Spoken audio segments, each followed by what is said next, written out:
ಮತ್ತು ಮನೆ ಇಲ್ಲಿ ರೆಡಿಯಾಗಿದೆ. ಇದಕ್ಕಾಗಿ ನಮ್ಮಲ್ಲಿರುವ 5-6 ಘಟಕಗಳು ಅಲ್ಲಿ ನಿರಂತರ ಇದಕ್ಕೆ ಬೇಕಾದಷ್ಟು ಪರಿಶ್ರಮ ಪಟ್ಟಿದ್ದಾರೆ. ಆದರೆ ಅದಕ್ಕಿಂತ ಜಾಸ್ತಿಯಾಗಿ ಈ ಮಂಗಳೂರಲ್ಲಿ ನಮ್ಮ 2 ಘಟಕಗಳಿವೆ. ನಾವೆಷ್ಟು ಹಣ ಕಳಿಸಿದ್ರು ಅದು ದೊಡ್ಡ ವಿಷಯ ಅಲ್ಲ. ಅವರ ಈ ಪರಿಶ್ರಮದಿಂದ ಇಲ್ಲಿ ಇದು ಇವತ್ತು ಸಾಕ್ಷಾತ್ಕಾರವಾಗಿದೆ. ನಾನು ಅವರಿಗೆ ತುಂಬ ಹೃದಯದ ಕೃತಜ್ಞತೆ ಸಲ್ಲಿಸ್ತೇನೆ. लेकिन ये जो हमारे लोगों ने जो सोच के किया है गरीबों के लिए, ये वाकई तारीफ काबिल है, क्योंकि बहुत से लोग ने मैं देखा हूँ कि ज़कात देते हैं और ये नहीं सोचते कि ज़कात का पैसा कहाँ जा रहा है, किसको दे रहे हैं. लेकिन हमारे लोगों ने एक प्रोजेक्ट को इसको अपनाकर उन्होंने इसका सही पैसा इस्तेमाल करने का जो हमको एक प्लानिंग आइडिया दिया है. जनाब कासिम साहब का मैं जितना उनका शुक्रिया अदा करूँ वो कम है, क्योंकि उन्होंने अपने एक डेडिकेशन के साथ इन्होंने जो काम किया है और एक कोई भी एक सक्सेस ऑर्गेनाइजेशन में पीछे किसी का हाथ होता कितने की, वो उन्होंने एक सबको मिलकर उन्होंने जो काम किया है रियाद में, और उसके बाद में हमने धीरे धीरे कर जुबैल में, दमाम में और जद्दा में और इसी तरह दुबई और कतार में भी हमने ऑर्गेनाइजेशन और हमने यूनिट्स ओपन किए हैं.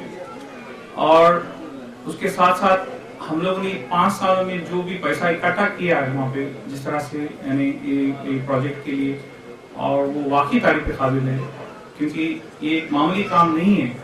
ये मामूली ऑर्गेनाइजेशन इस तरह की काम नहीं कर सकती. और यहाँ के खास करके यहाँ के जो मैंगलोर के जो मेंबर्स है, उन्होंने जो ये एक प्लानिंग करके जिस तरह से यहाँ पे उन्होंने ये जो ग्राउंड लेवल का काम किया है वो भी एक मामूली काम नहीं है. और उन्होंने कितना मेहनत किया, और मुझे मालूम है मैंगलोर से कावलकट्टे आने मामूली बात नहीं है. एक आने जाने के लिए 2 घंटे का टाइम लगता है. उन्होंने बिजनेसमैन है वो लोग, अपना अपना काम छोड़कर उन्होंने अपने इस पे वक्त दिया है यहाँ आने के लिए. वो वाकई यानी मैं खुद ही आकर मैं 2 बार आया हूँ यहाँ पे, मैं थक चुका हूँ, क्योंकि आने जाने का 1-2 घंटा लगता है आने जाने के लिए, और वो दिन में 2 बार भी आते कभी कभी. ये इनका भी काफी तारीफ है, क्योंकि वो कहते हैं ना कि ये हम लोगों ने वहाँ पे पैसा इकट्ठा करते हैं, लेकिन ग्राउंड लेवल का काम भी होना चाहिए. वो ग्राउंड रियलिटी में मैं आज देखा हूँ, और वाकई मैं इन लोगों का शुक्रिया अदा करता हूँ, और तमाम जो भी गेस्ट आए उनका भी शुक्रिया अदा करता हूँ. और दुआएं करें कि हमारे ये जो भी हमारे जो भी मकसद है वो पूरा करें. अस्सलाम वालेकुम रहमतुल्लाह. And what I've seen today is totally different. Okay. Hidayah Foundation is basically a road to your life hereafter. In charity, there are so many organizations we have seen, but what I say, Hidayah Foundation is doing is really commendable job. And there is a unity, there is a commitment, and there is a dedication which helps to see what we are today here in Kavalkate. And this is not only limited, inshallah, this will go further beyond the limit, not only in South Canara and Mangalore and Udupi, in entire Karnataka and other states as well. So what I wish here, mainly the donors who supported for the development of this organization, and core committee and their members working tirelessly throughout day and night for the development work and charity work. And we need also support from our esteemed donors, and because of them we can fulfill the requirement of the needy people. Alhamdulillah,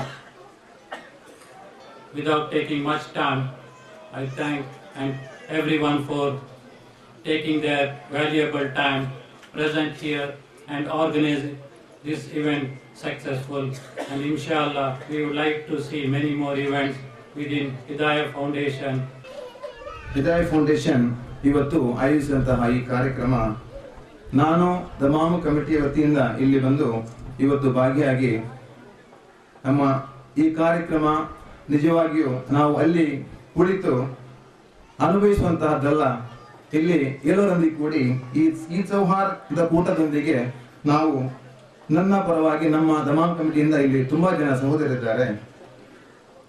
ಇಲ್ಲಿ ಕಳೆದ ವರ್ಷ 15 ಮನೆಗಳನ್ನು ಬಡ ಕುಟುಂಬಕ್ಕೆ ವರ್ಗಾಯಿಸಿ ಇತ್ತೀಚೆಗೆ 5-6 ತಿಂಗಳ ಹಿಂದೆ ಜನಾಬ್ ಕಾಸಿಂರವರು ದಮಾಮ್ನಲ್ಲಿ ಬಂದು ನಮ್ಮಲ್ಲಿ ವಿನಂತಿಸಿಕೊಂಡಂತೆ ದಮಾಮ್ ಕಮಿಟಿಯನ್ನು ರಚಿಸಿ ನಮ್ಮೊಂದಿಗೆ ಎಲ್ಲ ವಿಷಯಗಳನ್ನು ಅವರು ಚರ್ಚಿಸಲಾಗಿ ನಾವು ಇಲ್ಲಿ ಬಂದು ಈ ವಸ್ತುಸ್ಥಿತಿಯನ್ನು ಕಂಡಾಗ ನಿಜವಾಗಿಯೂ ನಮ್ಮ ಮನ ಕರಗಿದಂತಾಗಿದೆ. ಇವತ್ತು ಇಲ್ಲಿ ಉದ್ಘಾಟಿಸಲು ಇಲ್ಲಿ ಹಸ್ತಾಂತರಿಸಲಿರುವಂತಹ 25 ಮನೆಗಳು ತಯಾರಾಗಿವೆ. ಅದೇ ರೀತಿ ಮುಂದಿನ ಗುರಿಯಾದಂತಹ ಇಲ್ಲಿ ಕಮ್ಯುನಿಟಿ ಸೆಂಟರ್ ಹಾಕುವಂತಹ ಯೋಜನೆಯನ್ನು ಹಾಕಿಕೊಂಡಿದ್ದಾರೆ. ನಮ್ಮ ದಮಾಮ್ ಕಮಿಟಿ, ನಮ್ಮ ದಮಾಮ್ ವತಿಯಿಂದ ನಾವು ದೊಡ್ಡ ಒಂದು ಮೊತ್ತವನ್ನು ಈ ಕಮ್ಯುನಿಟಿ ಸೆಂಟರ್ಗೆ ಕೊಡುತ್ತಾ ಇದ್ದೇವೆ ಎಂದು ದಮಾಮ್ ಕಮಿಟಿ ಪರವಾಗಿ ನಾವು ಇಲ್ಲಿ ಆಶ್ವಾಸನೆ ಕೊಡ್ತಾ ಇದ್ದೇವೆ. ಅಲ್ಲಾಹು ಅಕ್ಬರ್. ಬಡವರ ಕಣ್ಣೀರೊರೆಸುವ ನಿಟ್ಟಿನಲ್ಲಿ, ಮಕ್ಕಳಿಗೆ ವಿದ್ಯಾಭ್ಯಾಸ ಕೊಡುವ ನಿಟ್ಟಿನಲ್ಲಿ, ಸೂರಿಲ್ಲದ ಕುಟುಂಬಕ್ಕೆ ಮನೆ ಕಟ್ಟುವ ಹಂಬಲದಲ್ಲಿ, ಸರ್ವರಿಗೂ ಆರೋಗ್ಯ ಭಾಗ್ಯ ನೀಡುವ ಉನ್ಮೇಷದಲ್ಲಿ, ಪ್ರವಾದಿ ವಚನಗಳ ಆದರ್ಶದಡಿಯಲ್ಲಿ ಅಲ್ಲಾಹುವಿನ ಸಂಪ್ರೀತಿ ಗಳಿಸುವ ಉದ್ದೇಶದಲ್ಲಿ ಸಾಗುತ್ತಿದೆ HF ನಿಮ್ಮಂತಹ ಉದಾರ ದಾನಿಗಳ ನೆರವಿನಲ್ಲಿ, ಹನಿಗೂಡಿದರೆ ಹಳ್ಳ ಎಂಬ ಮಾತಿನಲ್ಲಿ. ವಸತಿ ಸಂಕುಲವೊಂದು ತಯಾರಾಗಿದೆ ಈ ಕಾವಲು ಕಟ್ಟೆಯಲ್ಲಿ.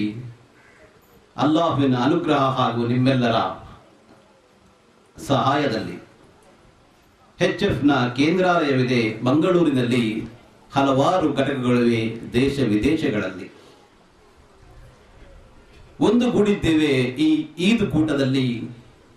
ಹಾರೈಸುತ್ತಿದ್ದೇನೆ ಹೃದಯಾಂತರಾಳದಲ್ಲಿ. ಶ್ರಮಿಸೋಣ HFನ ಬೆಳವಣಿಗೆಯಲ್ಲಿ. और अभी अभी बताया गया कि एक दिन के अंदर 2-2 मरतबा ये लोग यहाँ के चक्कर काटते हैं, देखते हैं, सब चीज का मुआयना करते हैं. और डाटा जो इन लोगों ने घर घर जाकर के वसूल किया, ये काम और भी दूसरी जगह हुए हैं, लेकिन इस अंदाज का काम हमारे इल्म में नहीं है. और फिर ये मुख्तसर वक्त के अंदर और इस वसी पैमाने पर सिर्फ घर का मसला नहीं बल्कि माईशत और माश का भी मसला है, रोजी रोटी का भी मसाइल है, तालीम का भी मसला है, तरबियत का भी मसला है, सेहत और मेडिकल जो लाइन की जो मदद और इमदाद हो सकती है वो सब भी मसाइल हैं. और फिर उसके अलावा सबसे बड़ी चीज़ है कि एक अलग किस्म की सोसाइटी, यहाँ पर एक अलग किस्म के समाज को वजूद दिया जाने का एक जज्बा, ये सारी चीज़ें जो है सामने आ रही हैं, दूसरी जगह देखने को नहीं मिलती है.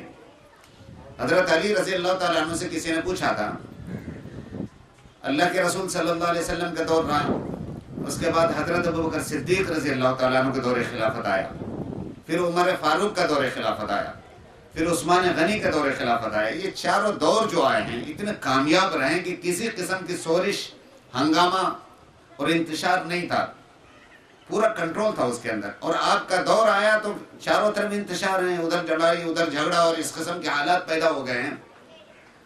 तो हजरत अली रज़ी अल्लाह ताला ने जो बात बताई तो मैं आपको सुनाना चाहता हूँ. उन्होंने कहा, देखो अल्लाह के रसूल सल्लल्लाहु अलैहि वसल्लम के ज़माने में काम करने वाले हम लोग थे. अबू बकर के ज़माने में हम थे काम करने वाले, उमर के ज़माने में हम थे काम करने वाले, उस्मान के ज़माने में हम थे काम करने वाले, और मेरे ज़माने में तुम लोग हो काम करने वाले. मैं यही बताना चाहता हूँ, जो साथी आप लोगों के मिले हैं, जो अरकान हैं, चाहे यहाँ के हों चाहे बाहर जो लोग काम कर रहे हों, पैसा कलेक्ट करना ये भी बहुत बड़ी बात है. और सही माने में उस पैसे को सही इस्तेमाल करना, गोलमोल यही होता है ना, सही इस्तेमाल. ये हमारे सामने जो शक्लें आ रही, दिल से दुआएं निकल रही है कि अगर किसी को अगर एतमाद किया जा सकता तो ये तंजीम है हिदाया फाउंडेशन. इनके जो अब तक जो किए हुए रिजल्ट हमारे सामने आए, जो काम हमारे सामने आए, कोई अगर पूछे तो हम कह सकते हैं सर उठा करके, और पूरे वसूख और एतमाद के साथ कह सकते हैं आप इसके ऊपर भरोसा कर सकते हैं. एक एक पैसा आप इनको दे सकते हैं, इनके हवाले कर सकते हैं. ये लोग पूरी दयानतदारी के साथ, ईमानदारी के साथ, पूरी मेहनत और काविश के साथ और मुस्तकिल एक मंसूबा और प्लानिंग के साथ ये लोग इन पैसों को इस्तेमाल करते हैं। ये बहुत बड़ी कामयाबी है हिदाया फाउंडेशन ही की नहीं, बल्कि मैं कहता हूँ हमारे समाज की बड़ी कामयाबी है, मिल्लत इस्लामिया की बड़ी कामयाबी है। ऐसे दर्द वाले अफराद यही पैसा नामालूम गलत कामों के अंदर इस्तेमाल हो सकता था। और लेकिन एक कौम को सही तौर पर खड़ा करने के लिए, एक समाज को सही तौर पर वजूद में लाने के लिए, गिरे हुए को उठाने के लिए एक जज्बा, एक तड़प, हमारे यहाँ एक जिम्मेदार जो आए थे मिलने के लिए, उन्होंने जो बात बताई कि लोग अपने आल औलाद के लिए, अपने बच्चों के लिए इतनी मेहनत करते हैं कि इतना पैसा ये इस तरह जमा करें, इस तरह आगे बढ़ाएं, इस तरह पढ़ाएं, हम अपनी कौम के लिए क्यों नहीं ऐसी कोशिश कर सकते हैं? ऐसा सोच हमारे अंदर क्यों नहीं है? वो इस दर्द के साथ कह रहे थे, गोया कि इस दर्द के अंदर वो डूबे हुए हैं। ऐसे दर्दमंद अफराद का वजूद हमारे लिए गनीमत है। खुदा की जानिब से मैं समझता हूँ हमारे लिए कामयाबी के लिए रहमत का दरवाजा खुला हुआ है। इन अफराद को मैं तो ये कहता हूँ, दुआएं देता हूँ, अल्लाह ताला इनके शौक को और ज्यादा बढ़ाए, अल्लाह ताला इनकी गैर से मदद फरमाए, अल्लाह ताला इन्हें हिम्मत दे, हौसला दे, बलबला दे और एक जज्बा और उमंग से सरशार कर दे, ये कौम की खिदमत के वास्ते जुटे रहें। Haider presidency homes and infrastructure ಅವರಿಗೂ ಹಾಗೂ ಶೇಖ್ ರಹಮತುಲ್ಲಾ ಇವರಿಗೆಲ್ಲರಿಗೂ ಮತ್ತು ನಮ್ಮ ಅನಿವಾಸಿ ಘಟಕದ ಪ್ರೆಸಿಡೆಂಟ್, ಸೆಕ್ರೆಟರಿ, ಟ್ರೆಜರಿ ಯಾರೆಲ್ಲ ಇದ್ದಾರೋ ಎಲ್ಲ ಸದಸ್ಯರಿಗೂ ಹಾಗೂ ಕೆಲವರು ಇದಕ್ಕಾಗಿಯೇ ಅಲ್ಲಿಂದ ಇಲ್ಲಿಗೆ ಬಂದಿದ್ದಾರೆ, ಈ ಒಂದು ಕಾರ್ಯಕ್ರಮಕ್ಕೆ ಭಾಗವಹಿಸಲು ಬಂದ ಎಲ್ಲ ನಮ್ಮ ಮೆಂಬರ್ಗಳಿಗೂ, ಮಾಧ್ಯಮ ಬಂಧುಗಳಿಗೂ ಮತ್ತು ಭಾಗವಹಿಸಿದ ಎಲ್ಲ ಸಹೋದರ ಸಹೋದರಿಗೂ, ಅದು ಅಲ್ಲದೆ ಇಲ್ಲಿಯ ಕಾವಲಕಟ್ಟೆ ಪ್ರದೇಶದ ಸ್ಥಳೀಯ ನಿವಾಸಿಗಳಿಗೂ ಎಲ್ಲರಿಗೂ ನಾನು ಒಂದೇ ಮಾತಿನಲ್ಲಿ ಧನ್ಯವಾದ ಅರ್ಪಿಸುತ್ತೇನೆ. ವಾಹಿರ್ ದವಾನ ಅಲ್ಹಮ್ದುಲಿಲ್ಲಾಹ್. ಕಾರ್ಯಕ್ರಮದಲ್ಲಿ ಅಧಿಕೃತ ಧನ್ಯವಾದವನ್ನು ಸಮರ್ಪಿಸಿರುವಂತಹ ಇಮ್ತಿಯಾಜ್ ಜಿ ಅವರಿಗೂ ಕೂಡ ಧನ್ಯವಾದಗಳು.